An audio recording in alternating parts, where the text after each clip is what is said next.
Hello friends, welcome you all. आज हम vision IAS के 18 मई वाले डेली करंट अफेयर्स डिस्कस करेंगे। आज काफी इंपॉर्टेंट आर्टिकल्स पब्लिश हुई हैं, खासकर आर्टिकल नंबर 1, क्योंकि यहाँ से आपका जो बेसिक कंसेप्ट है इन्फ्लेशन का वो क्लियर होगा। साथ ही साथ ये जो आपका डब्ल्यूपीआई है, wholesale price index, consumer price index, यहाँ से प्रीलिम्स में क्वेश्चंस आए हैं तो उसे भी डिस्कस करेंगे। ज्यादातर कंफ्यूजन यहीं पे होती है कि होलसेल मतलब क्या, सीपीआई मतलब क्या, तो ये कंफ्यूजन भी आपका दूर होगा। ठीक है, so without delaying let's start our discussion. लेकिन इससे पहले अगर आपने हमारा चैनल सब्सक्राइब नहीं किया है तो आप सब्सक्राइब कर सकते हो, शेयर करना ना भूले एंड कमेंट सेक्शन में आप अपनी रिस्पॉन्स दे सकते हो। So friends, let's start the discussion. The first article deals with wholesale price index based inflation eight 15.08% for the month of April. तो अप्रैल माह के लिए जो आपका डब्ल्यूपीआई इन्फ्लेशन रेट है वो आपका 15.08% रहा है। अब यहां से दो तीन बातें आपको जानना है। इन्फ्लेशन मतलब क्या? इन्फ्लेशन को समझने के लिए एक एग्जांपल लेते हैं। मान लीजिए आज आप एक दुकान गए और अल्टीमेटली आप एक प्रोडक्ट खरीदना चाहते हो। उस प्रोडक्ट का प्राइस है 100 रुपये, आपने 100 रुपये दिए और उस प्रोडक्ट को खरीद लिया। सेम प्रोडक्ट की जरूरत पड़ी लेट से, और आप कल उस प्रोडक्ट को खरीदने गए और जैसे ही आपने पे करना चाहा तो उसका जो रेट है वो 110 रुपया हो गया। तो इसका मतलब क्या हुआ कि जो प्राइस है, प्राइस में 10% का इजाफा हो गया। ठीक है, तो इसी को कहते हैं inflation. General rise in the price of a commodity of a product is simply known as inflation. ठीक है, अभी इन्फ्लेशन क्यों हो सकते हैं?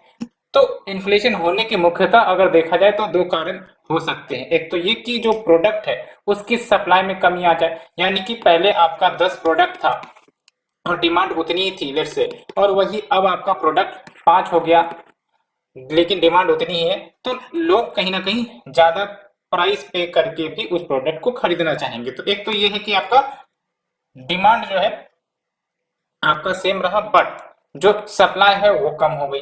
दूसरा क्या हुआ, सबके पास पैसे ज्यादा मात्रा में आ गए या फिर यूं कहो मनी सप्लाई बढ़ गई, तो फिर सबके पास पैसे काफी ज्यादा मात्रा में है तो वो फिर उस प्रोडक्ट को खरीद सकते हैं। तो बिकॉज ऑफ दैट पहले जो है 5 ही व्यक्ति खरीद पाते थे, लेकिन सबके पास लेट से कि अब पैसे आ गए हैं तो पीपल की संख्या टू बाय दैट प्रोडक्ट वो बढ़ गई। तो अल्टीमेटली क्या होगा, जो प्राइस है उस प्रोडक्ट के वो बढ़ जाएंगे। ठीक है, तो ये सिंपल सा मतलब होता है इन्फ्लेशन का। होप आपको ये कंसेप्ट अच्छे से समझ में आ गई होगी। तो ये तो मैंने एक एग्जांपल के साथ बताया। अब जो इकोनॉमी है हमारा, हम इकोनॉमी में चल रहे इन्फ्लेशन को कैसे मेजर करते हैं?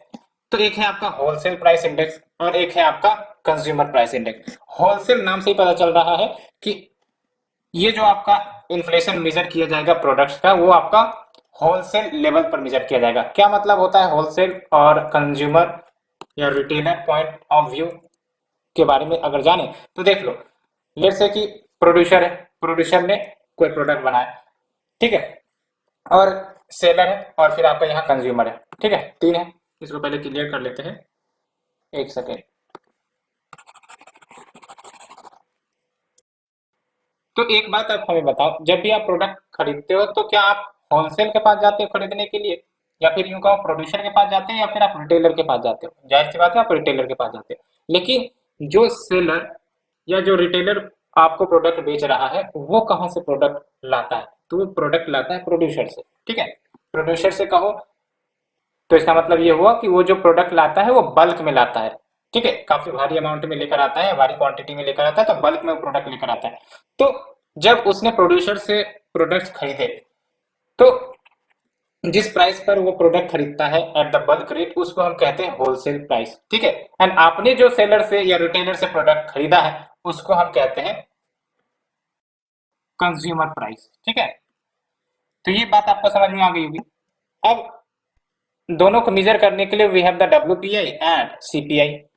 तो अभी क्या हुआ है आपका कि डब्ल्यूपीआई बेस्ड इन्फ्लेशन में आप देख सकते हो 15.08% का रेट रहा है for the month of April, जो कि काफी ज्यादा है।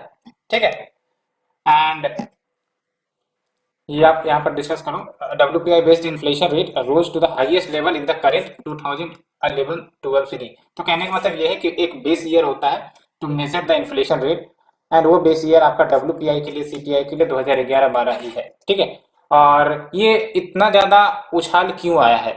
तो बेसिकली ये जो आपके WPI मेजर किए जाते हैं, इसके लिए आपका एक बास्केट ऑफ प्रोडक्ट्स होता है, यानी कि जाहिर सी बात है हम सर्टेन प्रोडक्ट्स बास्केट में रखते हैं और उसके प्राइस में अगर इन्फ्लेशन आता है तो अल्टीमेटली जो WPI है उसमें आपका इन्फ्लेशन देखने को मिलेगा।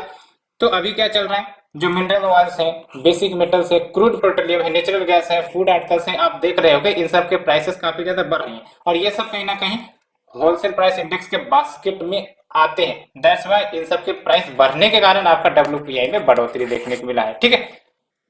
एंड दूसरा है आपका कंज्यूमर प्राइस इंडेक्स। तो consumer price index based inflation ये भी बढ़ी है अप्रैल में 7.8% से, ठीक है। And why this increment, it is all because जो आपके फूड प्राइसेस हैं, आप देख ही रहे हो, फूड एंड बेवरेजेस ये सब के जो प्राइसेस है काफी ज्यादा बढ़ रहे हैं and food and beverages is one of the important component under the consumer price index. That's why ये भी आपका काफी ज्यादा बढ़ा हुआ दिख रहा है, ठीक है। तो ये ध्यान रखनी। और यहाँ से दो क्वेश्चन प्रीलिम्स में आए हैं, अगर आप प्रीवियस ईयर्स एनालाइज करो तो दो क्वेश्चन आए हैं और अगर आप इतना भी जान लेते हो तो आराम से उन क्वेश्चन को सॉल्व कर सकते हो, ठीक है। तो जब हमने इन्फ्लेशन की बात कर ली है, क्या है इसका मतलब, general rise in the price of goods and services in an economy over the time. And WPI की बात करें तो देख लो, जो WPI बेस्ड इन्फ्लेशन है it is based on the share of respective items in the total wholesale transaction, यानी कि transaction at the wholesale level, वही मैंने कहा। और ये जो आपका होलसेल लेवल होता है इसी को हम कहते हैं फर्स्ट पॉइंट ऑफ सेल, क्योंकि यहीं से बेसिकली प्रोड्यूसर बेचता है अपने प्रोडक्ट को, इसीलिए फर्स्ट पॉइंट ऑफ सेल इसको कहते हैं, ठीक है। एंड ये जरूर ध्यान रखनी है, यहाँ से क्वेश्चन बनती है, it is release by office of economic adviser, department for promotion of industry internal trade which comes under ministry of commerce and industry. ये काफी इंपॉर्टेंट फैक्ट है, यहाँ से लेकर यहाँ तक, ठीक है। तो WPI कौन रिलीज करता है, ऑफिस ऑफ इकोनॉमिक एडवाइजर। लेकिन अगर आप CPI की बात करोगे तो CPI आपका national statistical office which comes under MOSPI, यानी कि ministry of statistics and programme implementation, इसके द्वारा रिलीज की जाती है। CPI की मैं बात कर रहा हूँ, WPI के लिए ऑफिस ऑफ इकोनॉमिक एडवाइजर, ठीक है। एंड अगर हम बात करें CPI की तो बेसिकली इसको आप रिटेल इन्फ्लेशन भी कहते हैं, ठीक है, inflation at the retail price, ठीक है। एंड जो CPI बेस्ड इन्फ्लेशन है वो रिफ्लेक्ट करता है प्राइस के चेंजेस को एट द रिटेल लेवल, वही मैंने आपको एग्जांपल के तौर पर बताया। एंड इसको रिलीज किया जाता है NSO के द्वारा और किस मिनिस्ट्री के अंतर्गत आती है, that is under MOSPI। Stagflation क्या होता है, स्टैगफ्लेशन को आपको और अच्छे समझना पड़ेगा। स्टैगफ्लेशन इज अ सिचुएशन जहां पर इकोनॉमी में स्टैग्नेशन है। स्टैग्नेशन मतलब इकोनॉमी ग्रो नहीं कर रही है, डिस्पाइट दैट इन्फ्लेशन हमारी इकोनॉमी को जकड़े हुए है। जनरली क्या होता है, इकोनॉमिक ग्रोथ जितना ज्यादा होगा इन्फ्लेशन बढ़ने के चांसेस होते हैं, लेकिन अगर हमारी इकोनॉमी स्लो डाउन में है, लेट से इकोनॉमी उतनी तेजी से ग्रो नहीं कर रही है, तो जनरली इन्फ्लेशन नहीं होना चाहिए। लेकिन हो रहा है यहाँ पर उल्टा, इकोनॉमिक ग्रोथ ही भले ही हमारा स्लो डाउन है, लेकिन अगर हम इन्फ्लेशन की बात करें तो वो काफी ज्यादा हाई है। इसी सिचुएशन को हम कहते हैं स्टैगफ्लेशन, यानी कि stagnation plus inflation occurring both at the same time, ठीक है। और ये कहीं ना कहीं अच्छी कंडीशन नहीं होती है, या फिर यूं कह सकते हैं कि इकोनॉमी के लिए अच्छी सिचुएशन नहीं होती है। इंडिया ऑल्सो फेसिंग स्टैगफ्लेशन, ठीक है। And factors responsible for divergence in WPI and CPI based inflation. तो आखिरकार इतना डाइवर्जेंस क्यों है, यहाँ पर कहने का मतलब ये है कि आप WPI देखो 15.08% एंड CPI देखो 7.8%। Why this so much divergence, it is because जो कंसेप्ट हम इस्तेमाल करते हैं WPI एंड CPI में वो डिफरेंट होता है। कहने का मतलब जो हम बास्केट ऑफ प्रोडक्ट्स यूज करते हैं to measure WPI and CPI वो कहीं ना कहीं डिफरेंट होते हैं for both WPI and CPI। जैसे फॉर एग्जांपल जो आपका CPI में हम आइटम्स एंड वेट एलोकेट करते हैं, उसके तहत जो फूड एंड बेवरेजेज होता है उसका हाईएस्ट वेट होता है, दैट कंप्राइजेस ओवर 45%। जबकि WPI में अगर हम बात करें तो जो मैन्युफैक्चर्ड प्रोडक्ट्स होते हैं उसका जो शेयर है वो सबसे हाईएस्ट होता है, दैट इज जो 64% वेटेज, ठीक है। तो एक तो कारण ये हुआ, दूसरा है आपका कि ये जो आपका CPI है वो रिटेल लेवल के प्राइस मूवमेंट को रिफ्लेक्ट करता है और जो WPI है वो आपका होलसेल या फिर फर्स्ट पॉइंट ऑफ सेल के जो प्राइस मूवमेंट है उसको रिफ्लेक्ट करता है, ठीक है। यहाँ से एक बात और आपको जानना है कि जब हम बात करते हैं WPI की, तो इसमें आपका सिर्फ और सिर्फ गुड्स ही कवर किए जाते हैं, सर्विसेज कवर नहीं होता है। और सबसे ज्यादा वेटेज आपका WPI के तहत मैन्युफैक्चर्ड प्रोडक्ट्स को मिलता है, ये जरूर ध्यान रखना, यहाँ से क्वेश्चन आए हैं। और अगर हम बात करें CPI की, तो CPI में सबसे highest weightage food and beverages को मिलता है, एंड इसमें आपके गुड्स एंड सर्विसेज दोनों शामिल किए जाते हैं। और बेस ईयर की बात करें तो दोनों का बेस ईयर आपका 2011-12 है। ठीक है, ये जरूर ध्यान रखनी है आपको। और उसके बाद आप प्रीवियस ईयर क्वेश्चन सॉल्व करने की कोशिश करो, आपके क्वेश्चन बन जाएंगे। ठीक है, सो फ्रेंड्स, ये हमने फर्स्ट आर्टिकल डिस्कस किया इन डिटेल, 12 मिनट हो गए। अब ध्यान है all the remaining article discuss करते हैं, क्योंकि अच्छा टाइम इसमें ले लिया, बिकॉज कंसेप्चुअल था तो समझाना काफी जरूरी था, अदरवाइज कंसेप्चुअल क्लैरिटी ना होने के कारण दिक्कतें हो जाएंगी। और ये एक बात और याद रखना, यहाँ से काफी क्वेश्चन पूछते हैं, इन्फ्लेशन, जब भी आपका मनी सप्लाई इकोनॉमी में बढ़ेगा ना, तो इसका मतलब क्या हुआ, ऐसे समझना कि सबके पास भर भर के पैसे आ गए। ठीक है, अब सबके पास भर भर के पैसे आ गए, तो इसका मतलब क्या हुआ कि सब अब जो है वेरियस प्रोडक्ट खरीदना चाहेंगे। तो इसका मतलब क्या होगा कि प्राइसेस जो है प्रोडक्ट के वो बढ़ जाएंगे, तो इन्फ्लेशन हो जाएगा। जैसे मनी सप्लाई हम इंक्रीज करेंगे इकोनॉमी में, तो इन्फ्लेशन बढ़ने के चांसेस हो जाते हैं। जैसे ये मनी सप्लाई कम कर देते हैं, तो इन्फ्लेशन कम होने के चांसेस हो जाते हैं। और RBI जो है यही टूल इस्तेमाल करता है generally to control to curb the inflation. Money supply बढ़ाना है या घटाना है, it depends on the situation to situation. ठीक है, ये जरूर ध्यान रखिए।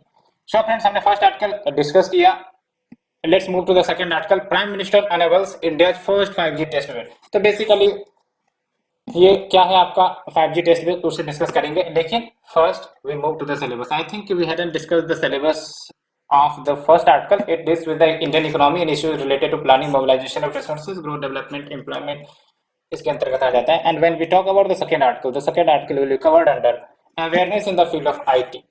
और अगर थोड़ा सा प्रीवियस ईयर क्वेश्चंस के ट्रेंड देखें यूपीएससी के, तो आपको पता होगा कि इस प्रकार के क्वेश्चन पूछ लिए जा रहे हैं। जैसे पिछले साल वोल्टी वॉइस ओवर LTE के ऊपर क्वेश्चन पूछा था, कंपैरिजन पूछा था। ठीक है, एंड हु नोज कि 5G वर्सेस 6G के ऊपर क्वेश्चन आ जाए, दैट्स व्हाई आपको तैयार रखनी है। इस 2020 में, हाँ 2020 में आपका आर्टिफिशियल इंटेलिजेंस पर क्वेश्चन आया था, एंड वो जो आपके virtual reality and augmented reality, उस पर कंपैरिजन पूछ ली गई थी। ठीक है, क्योंकि उस समय काफी ज्यादा चर्चा में था वर्चुअल रियलिटी, ऑगमेंटेड रियलिटी। आप दिल्ली के रोड में चलते रहते होगे तो एक वर्चुअल रियलिटी का बॉक्स बेचा करता होगा, आप भी देखते होगे। ठीक है, तो वही था वर्चुअल रियलिटी, तो वहीं से क्वेश्चन निकाल लिया था। ठीक है, तो prime minister unveils India first 5G test bed. तो देख लो, अभी आपका 25 ईयर्स हो गए हैं, उसी को सिल्वर जुबली कहा जाता है बेसिकली। तो सिल्वर जुबली सेलिब्रेशन TRAI का, यानी कि telecom regulatory authority of India का मनाया गया, एंड वहीं पर PM ने इनॉग्रेट किए हैं कंट्री के फर्स्ट 5G टेस्ट बेड को। और ये जो 5G टेस्ट बेड, इसका क्या काम है? इसका काम बेसिकली यही है कि जो भी स्टार्टअप्स हैं, जो भी इंडस्ट्रियल प्लेयर्स हैं, जो अपने प्रोडक्ट्स को लोकली टेस्ट और वैलिडेट करवाना चाहते हैं, और फॉरेन फैसिलिटीज या फॉरेन लैब या फॉरेन टेस्ट के डिपेंडेंसी पर नहीं रहना चाहते हैं, तो फिर ये आपका 5G टेस्ट बेड लाया गया है। ठीक है, तो it will enable the startups and industry players to test and validate their products locally and reducing the dependence on foreign facility. And इसको डेवलप किया गया है as an multi institute collaborative project which has been led by IIT Madras. And also PM ने announce किया है कि India आने वाले सालों में, यानी कि at the end of the decade 6G को रोल आउट करेगा, and which will provide the ultra high speed internet connectivity by the end of the decade. We have already talked about it. And जब हम बात करते हैं 6G, तो इसका मतलब क्या हुआ? 6th जनरेशन वायरलेस, और ये सक्सेसर है 5G सेलुलर टेक्नोलॉजी का। आपने सुना होगा 1G से हम लोग एडवांस हुए 2G से 3G से 4G से 5G से 6G से 7G 8G 9G 10G, तो ऐसे GG चलते रहेंगे। और ये आपका G मतलब जनरेशन होता है। ठीक है, जैसे ही GG आगे बढ़ते जाएंगे, उस प्रकार से जो लेटेंसी पीरियड है वो कम होगी, साथ ही साथ स्पीड जो है वो बढ़ेंगी। ठीक है, ये ध्यान रखनी है। और अगर हम बात करें इस ऑर्गेनाइजेशन की, इस बॉडी की, TRAI की, तो ये काफी चर्चे में भी रहे थे नेट न्यूट्रलिटी का जब डिस्कशन चल रहा था तब। ठीक है, और ये स्टेब्लिश किए गए हैं 1997 में, that's why it is now 25 years old, and it is an statutory body established through TRAI act 1997। और इसका बेसिक ऑब्जेक्टिव यही है कि टेलीकॉम सर्विसेज जो हमारे देश में प्रोवाइड किए जाते हैं, like fixation and revision of tariff for the telecom services, जो पहले सेंट्रल गवर्नमेंट के हाथों में हुआ करती थी, अब ये बेसिकली TRAI के हाथों में है। एंड ये fair and transparent policy environment भी प्रोवाइड करता है so that level playing field promote किया जा सके, कंपटीशन विच इज फेयर उसको फैसिलिटेट किया जा सके। ठीक है, एंड ये देख लो आप, कंपैरिजन देख लेना 5G वर्सेस 6G। तो 5G वर्सेस 6G में फ्रीक्वेंसी बैंड आप देख लो, वैसे तो आजकल फ्रीक्वेंसी बैंड भी लगता है पूछे जा रहे हैं। ठीक है, वैसे इतना कॉम्प्लिकेटेड बैंड तो पूछेगा नहीं, इतना तो मुझे भी लगता है। ठीक है, बस ये याद रख सकते हो, ये जो आपका पीक डाटा रेट है 5G में आप देख सकते हो 20 GB पर सेकेंड का आपको स्पीड एट मैक्स मिलेगा। एंड जो आपका 6G में वो 1000 GB पर सेकेंड, 1000 GB पर सेकेंड मतलब एक ही सेकेंड में आप 1000 GB के कुछ भी डॉक्यूमेंट है मूवी है आराम से डाउनलोड कर सकते हो। ठीक है, एंड अगर हम बात करें लेटेंसी की, तो जो लेटेंसी है ये बात याद रखना, जैसे जैसे हम नेक्स्ट टू नेक्स्ट जनरेशन जाते जाएंगे लेटेंसी कम होती रहेगी। लेटेंसी का मतलब ये हुआ कि लेट से मैंने कोई इन्फॉर्मेशन सर्च करना चाहा, तो जैसे ही मैंने एंटर दबाया तो अल्टीमेटली वो सर्वर के पास जाएगा और सर्वर के पास जाके जो भी इन्फॉर्मेशन वो सर्च करनी है वो फिर हमारे पास पहुंच जाएगा। तो ये जो आपका पीरियड है फ्रॉम गोइंग टू कमिंग, इसी को हम कहते हैं लेटेंसी। अब जैसे जैसे एडवांस होगी टेक्नोलॉजी, आप ही बताओ ये लेटेंसी कम होगी कि नहीं होगी। लेट्स से कि पहले 10 सेकंड एग्जांपल के तौर पर लगता था, अब ये 5 सेकंड में ही आपको इन्फॉर्मेशन दे देगा। तो ये बात है, यहाँ पर आप देख लो लेटेंसी 5 मिली सेकेंड, 5 मिली सेकेंड 5G के केस में, और 6G के केस में ओनली 1 मिली सेकेंड। जैसे जैसे एडवांस होगा और ज्यादा लेटेंसी कम हो जाएगी, कहने का मतलब यही है। ठीक है, एंड 1G के जमाने में पता नहीं, आई थिंक कि मैंने तो कभी 1G धरती पर नहीं देखा, वॉइस कॉलिंग होती थी और 1980s में आपका ये आपका 1G थी। एंड 2G देख लो, हाँ 2G मैंने देखा, इसमें SMS की सुविधा आ गई। 3G में आप देख लो इंटरनेट की सुविधा आ गई। वही 2G में तो आपका वही 64 KB पर सेकेंड, एक चीज डाउनलोड करो तो 5 घंटे लग जाते थे। ठीक है, वॉलपेपर डाउनलोड करते करते 5 मिनट लग जाते थे। तो ये हो गया आपका 2G। ठीक है, 3G में कुछ और स्पीड बढ़ी, 4G में और बढ़ी, फिर 5G, फिर 6G। ठीक है, तो ये हमने डिस्कस किया friends second article. Let's move to the third article. Celebrities should do due diligence regarding claims in crypto ads, और ये कहा गया है advertising standards council of India के द्वारा। तो बेसिकली आपको पता है ना कि ये जो आपका क्रिप्टो करेंसी है या फिर वर्चुअल डिजिटल एसेट्स है वो काफी ज्यादा रिस्की एसेट है, बिकॉज फ्लक्चुएशन वॉलेटिलिटी काफी ज्यादा होती है। आज अगर इनकी प्राइस आसमान में है तो कब ये जमीन पर गिर जाए कोई ठिकाना नहीं। ठीक है, अब एक बात बताओ, जब इतनी ज्यादा रिस्कियर चीजें एंड अगर कोई सेलिब्रिटी इनकी प्रचार प्रसार करता है तो जो सेलिब्रिटी के फॉलोवर होंगे वो भी क्या करेंगे, आकर्षित होंगे to buy to invest in these type of highly risky assets, that is your virtual digital asset. तो ऐसे में क्या हो सकता है कि बायर जो है उनका नुकसान हो सकता है। ठीक है, अचानक से प्राइस में उछाल आ गई, अचानक से प्राइस में गिरावट आ गई, तो ऐसे में जो बायर होंगे वो आपका काफी ज्यादा नुकसान झेल सकते हैं। ठीक है, तो इसीलिए ये कही गई है कि जो सेलिब्रिटीज है वो बेसिकली ड्यू डिलिजेंस जरूर करें regarding the claims in crypto ads. Ads मतलब एडवर्टाइजमेंट, ड्यू डिलिजेंस मतलब क्या होता है कि लेट से ऐड करने के लिए रिक्वेस्ट आए तो प्रॉपर उसका एक प्रकार से इन्वेस्टिगेशन कर लेना कि हाँ जो फैक्ट फिगर्स बताई गई है वो सही है या नहीं है, रिव्यू कर लेना एक प्रकार से। ठीक है, सो दैट मिसलीडिंग एडवर्टाइजमेंट ना प्रमोट हो इनडायरेक्टली डायरेक्टली। ठीक है, ये बेसिक ऑब्जेक्टिव है, ये ध्यान रखनी है आपको। Hope you understood it, and अगर आप इसको समझ ही गए तो फिर आर्टिकल आपका आसान हो जाएगा। एंड उसे डिस्कस करने के लिए हम सिलेबस को डिस्कस करेंगे। When we talk about the syllabus will be coming into the Indian economy issues related to planning mobilisation of resources, इसी के अंतर्गत आपका वो आ जाएगा। तो देख लो, ये जो आपके ASCI है यानी कि advertising standards council of India, इन्होंने रीइटरेट किया है अपने स्टैंड को, अपने पोजीशन को, अपने स्टैंड को कि ड्यू डिलिजेंस करनी पड़ेगी सेलिब्रिटीज को। आफ्टर सेबी आल्सो सजेस्टेड कि कोई भी प्रोमिनेंट पब्लिक फिगर है वो कहीं ना कहीं वर्चुअल डिजिटल एसेट का प्रचार प्रसार न करे, तो उसी स्टैंड को ASCI ने भी रिइटरेट करा है। वर्चुअल डिजिटल एसेट्स की बात करें तो ये किसी प्रकार का इंफॉर्मेशन कोड या नंबर या फिर टोकन हो सकता है जो जनरेट किए जाते हैं क्रिप्टोग्राफिक मीन्स से, एंड इसको ट्रांसफर किया जा सकता है, स्टोर किया जा सकता है, इलेक्ट्रॉनिकली ट्रेड की जा सकती है।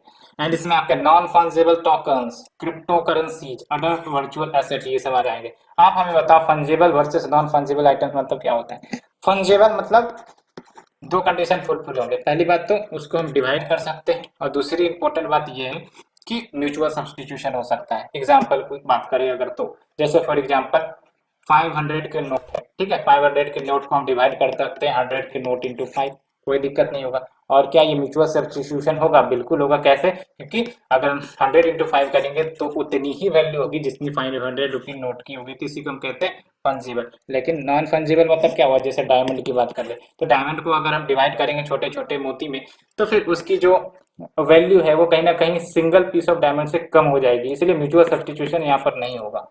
ठीक है, उसी प्रकार से शेयर एंड बॉन्ड्स है वो भी नॉन फंजिबल ही है। ठीक, तो ये ध्यान रखनी है, यहाँ से एमसीक्यू आ सकते हैं।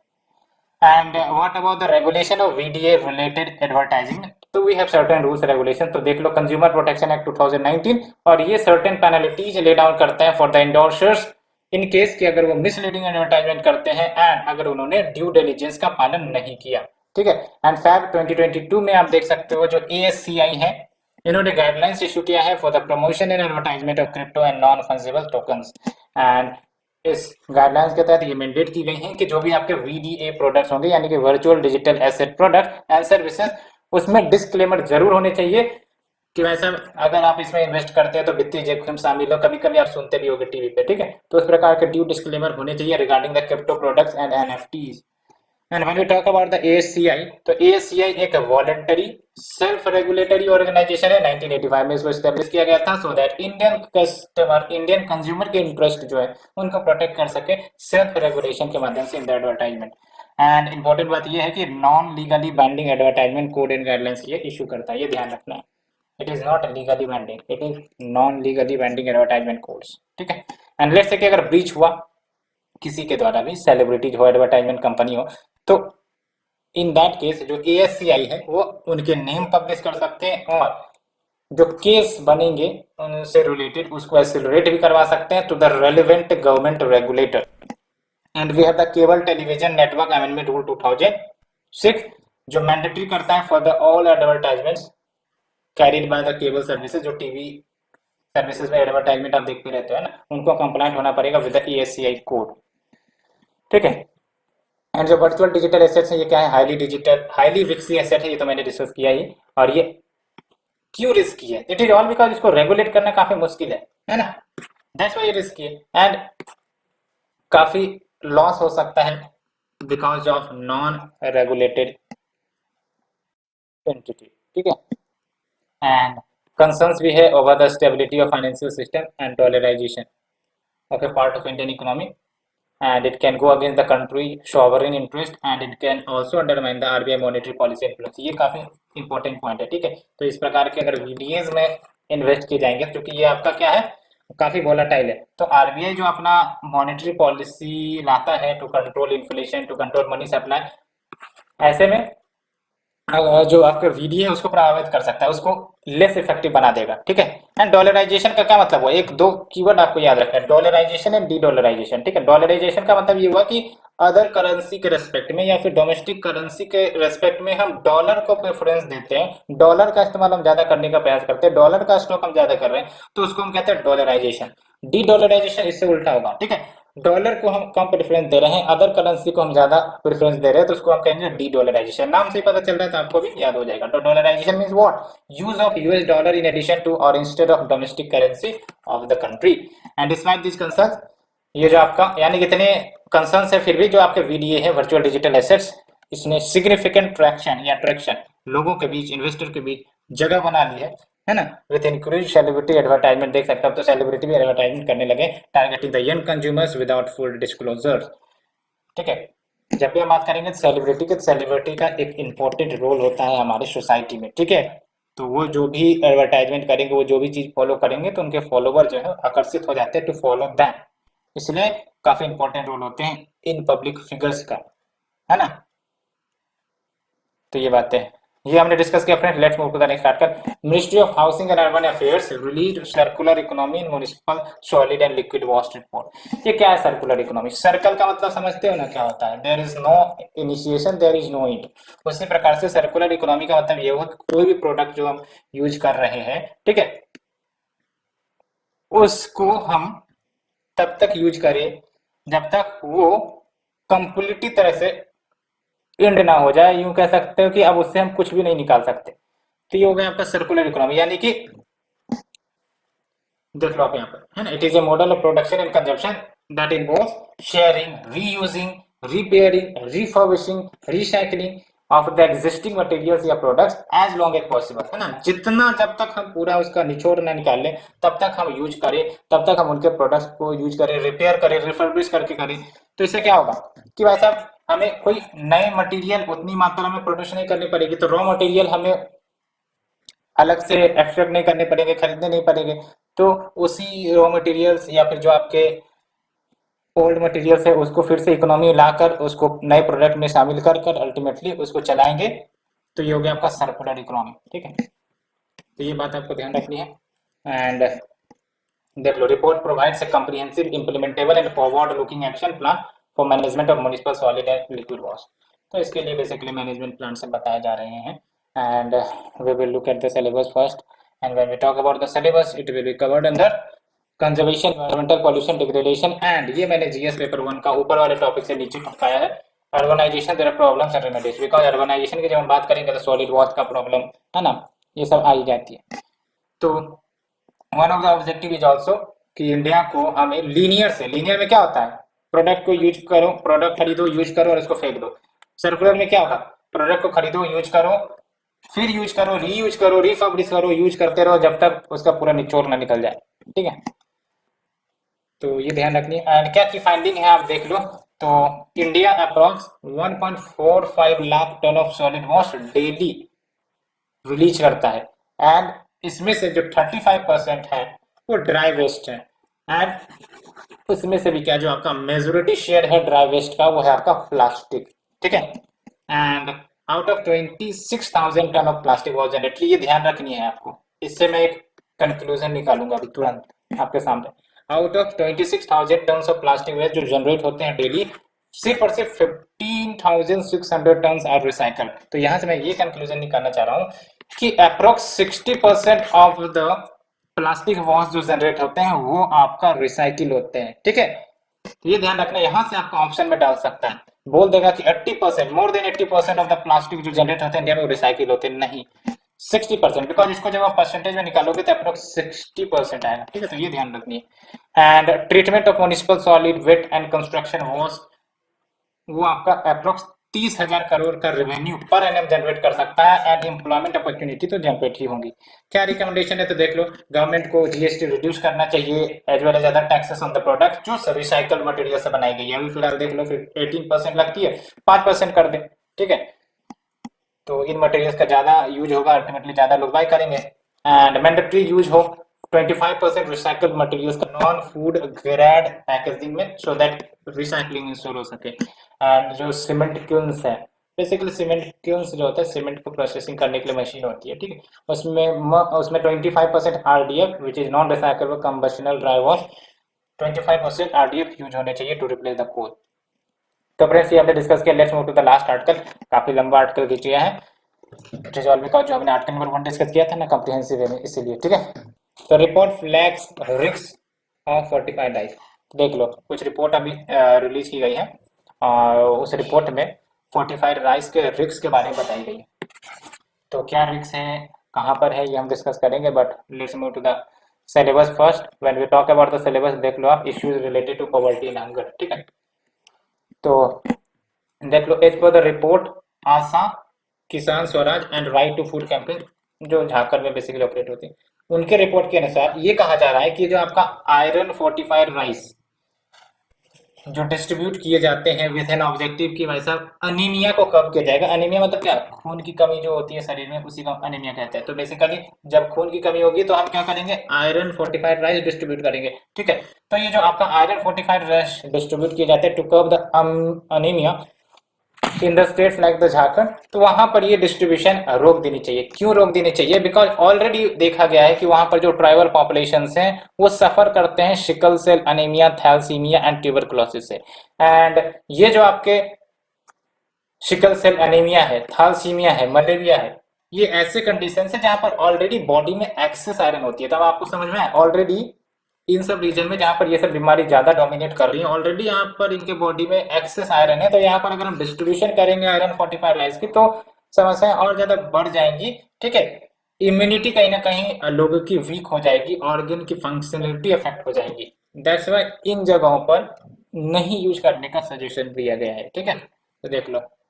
एंड जो आपके टीबी पेशेंट्स हुए वो बेसिकली आयरन को एब्जॉर्ब नहीं कर पाते हैं, तो और ज्यादा समस्या बढ़ जाएंगी। तो देख लो, consumption of iron fortified foods among the patients of this disease, यानी कि अगर आयरन फोर्टिफाइड फूड्स कंज्यूम किए जाते हैं इन पेशेंट्स के द्वारा जो इन डिजीज को फेस कर रहे हैं, तो इनकी immunity and functionality of the organ प्रभावित होंगी। और झारखंड एक ऐसा एरिया है जहाँ पर सिकल सेल डिसऑर्डर काफी देखने को मिलते हैं, थैलेसीमिया काफी ज्यादा देखने को मिलते हैं। आप देख सकते हो प्रेवलेंस आपका लगभग 8 से लेकर 10% है, which is twist of the national average. And WHO define करता है फोर्टिफिकेशन मतलब कि हम आर्टिफिशियली डेलिबरेटली जो इसेंशियल माइक्रोन्यूट्रिएंट के कंटेंट है, चाहे वो विटामिन हो मिनरल्स हो, वो हम बढ़ा रहे हैं फूड में, है ना। वो फूड राइस हो सकता है, व्हीट हो सकता है, अदर आइटम्स हो सकते हैं, ठीक है। एंड इसका या फिर फोर्टिफिकेशन करने का क्या ऑब्जेक्टिव होता है, तो न्यूट्रिशनल क्वालिटी जो है फूड सप्लाई में वो बनाई जाए। जैसे फॉर एग्जांपल इंडिया आपका न्यूट्रिशन डेफिशिएंसी फेस करता है काफी ज्यादा पॉपुलेशन में। तो अगर हम पूरे पॉपुलेशन में आसानी से न्यूट्रिशन डेफिशिएंसी, जैसे कि हम आयरन की कमी, आयरन की डेफिशिएंसी को दूर करना चाहते हैं, तो ये कि जो स्टेपल फूड हम लोग खाते हैं, स्टेपल फूड यानी कि जो पूरे देश में ज्यादा प्रचलित है, जैसे राइस आपका स्टेपल फूड है, लेट्स से, ठीक है। अब अगर हम राइस को फोर्टिफाई कर देते हैं with vitamin rich content, let's say iron, ठीक है, तो इसका मतलब जो भी आप फोर्टिफाइड राइस को या फिर आयरन फोर्टिफाइड राइस को कंज्यूम करेगा तो आयरन की डेफिशिएंसी कम हो जाएगी, तो आसानी से ये लोगों तक पहुंच सकती है, आसानी से हम माल न्यूट्रिशन को हैंडल कर सकते हैं एट द बिगर लेवल। तो ये ऑब्जेक्टिव होता है फोर्टिफिकेशन करने का, ठीक है।